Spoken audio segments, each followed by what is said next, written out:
është pikërisht falsa e administrate që procesi i negociatave ecën përpara me sukses, me një shpejtësi unike, jo vetëm për meritën tonë, po dhe për kontekstin në cilin ai zhvillohet geopolitikisht, dhe është edhe falsa e administrate që vendi zhvillohet dhe rritet në çdo aspekt, pavarësisht problematikave që nuk mungojnë dhe pavarësisht çështjeve që ka nevojë të adresohen për ditë.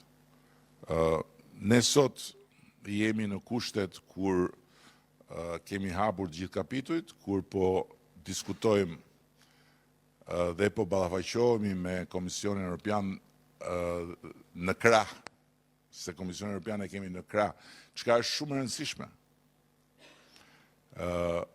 Dhe përballë kemi shtetet anëtare për piketat e ndërmjetme që janë një moment kyç në negociata dhe për cilat Komisioni Evropian ka dhënë vlerësim jashtëzakonisht pozitiv për Shqipërinë. Flitet e përflitet lart e poshtë për arsye të mos arsyes se negociatat janë bllokuar, janë ndaluar, janë penguar. Kjo është totalisht e pavërtet. Kush i thot këto nuk e ka fare iden se për çfarë flet. Negociatat nuk janë një shëtitje në lëndin, por janë një proces testimi i vazhdueshëm dhe provimesh të vazhdueshme. Dhe ky provim që tani zhvillohet mes nesh dhe vendeve anëtare është një provim kyç, por ama nuk ka absolutisht zero motiv për të folur për bllokim, për pengim. Jemi totalisht sipas agjendës së përcaktuar. Prilli është muaj i diskutimeve intensive, pasi në fund të marsit janë mbledhur të gjitha pyetjet e vendeve anëtare dhe pas diskutimeve do të vijë edhe vendimmarrja. Në ndërkohë që nga ana tjetër edhe ekonomia për cilën foli ministrja rritet në mënyrë të qëndrueshme edhe për shkak se kemi një administratë shumë më të mirë pozicionuar në raport me proceset që duhet të kryej për ta ndihmuar rritjen e ekonomisë. Nuk mjafton absolutisht që qeveria të marrë vendimet e duhura. Vendimet duhen zbatuar. Nuk mjafton absolutisht që ekonomia në vetvete të rritet ose të ketë tendencën të rritet nëse kjo nuk reflektohet në të ardhurat për qytetarët dhe për shtetin. Duhet një administratë e fortë, një administratë që ka aftësi nga njëra anë dhe integritet nga ana tjetër për të pasur rritjen e vazhdueshme që kemi, qoftë nga të ardhurat në dogana, qoftë nga të ardhurat në tatime. Duhet një administratë absolutisht ndryshe nga ajo që kemi pasur deri disa vite më parë, që klima e biznesit të jetë pozitive, që kompanitë të performojnë pa u ndjerë nën presionin e vazhdueshëm të kërkesës për rishfet apo të korrupsionit, siç ka ndodhur deri jo shumë vite më parë, dhe patjetër që duhet një administratë që është e mirë pozicionuar në raport me qëllimet e shpallura të qeverisë për t'ia dalë që në fund të ditës rritja ekonomike të përkthehet në rritje pagash, në rritje pensionesh dhe në më shumë të drejta. Kur flas për drejta, nuk flas thjesht dhe vetëm për të drejtat që i shkojnë menjëherë në mend gjithsecilit kur përmendet kjo fjalë, po flas për shembull edhe për të drejtën e një page më të madhe për shkak të vjetërsisë së punë. Nuk e kemi pasur, sepse s'kemi pasur mundësinë, jo sepse nuk e kemi njohur një të drejtë të tillë. Sot, mësuesit, mjekët, infermierët, punonjësit e policisë, forcat armatosura, marrin edhe bonusin apo pagën ekstra të vjetërsisë në punë.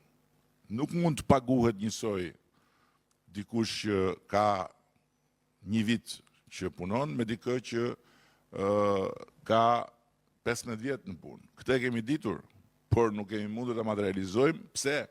Sepse ekonomia nuk na ka dhënë këtë mundësi, sepse të ardhurat e mbledhura nuk na kanë dhënë këtë mundësi, sepse administrata që kemi pasur nuk na kanë ndihmuar sa duhet për t'ia dalë dhe për ta realizuar këtë mundësi. Sot e kemi, sepse ekonomia na përgjigjet edhe sepse administrata na ndihmon. Të thuash që sot Shqipëria ka më shumë korrupsion se ndonjëherë më parë, do të thotë flasësh për qartë. Natyrisht që sot flitet më shumë për korrupsionin, qoftë për shkaqe objektive, qoftë për shkaqe totalisht subjektive. Qoftë për shkak se si asnjëherë më parë i është hapur korrupsionit luftë, dhe lufta i është hapur në radh të parë politikisht nga një forcë qeverisëse që ka udhëhequr një reformë që ka çliruar duart e drejtësisë. Ashtu si kundër, nuk mund të ketë korrupsion në rritje dhe të ketë rritje pensionesh me një projekcion i cili është i përfshirë në parashikimet buxhetore të 4 viteve, ku çdo janar rritja do të dyfishohet. Që do të thotë në janarin 2028 do të trefishohet, në janarin 2029 do 4 fishohet, dhe në janarin 2030 do 5 fishohet. Si bashkohen këto bashkë? Nuk mund të ketë korrupsion në rritje dhe të ketë shumë më shumë përfitus nga garat publike. Këto janë fakte. Nuk mund të ketë korrupsion në rritje dhe të hapen 2000 disa qindra biznese të reja në 2 muajt e fundit. Të gjitha këto nuk duan të thonë që nuk ka korrupsion. Por duan të thonë që është një proces transformues që pasqyrën e ka jo tek të dhënat apo tek pasqyrimi që i bën njëra palë apo para tjetër, por e ka tek pasqyrimi objektiv i këtij transformimi nga Komisioni Evropian. Dalin shumë raporte në përbot, po ka vetëm një raport i cili nuk bazohet në perceptime, nuk bazohet në anketime që shpeshherë janë me plot boshllëqe, por bazohet në një ndjekje rigoroze 7 ditë javës, 24 orë të ecurisë punëve të një vendi në çdo sektor, dhe ky është raporti i Komisionit Evropian. I solla të gjitha këtu për të rikthyer edhe një herë tek administrata.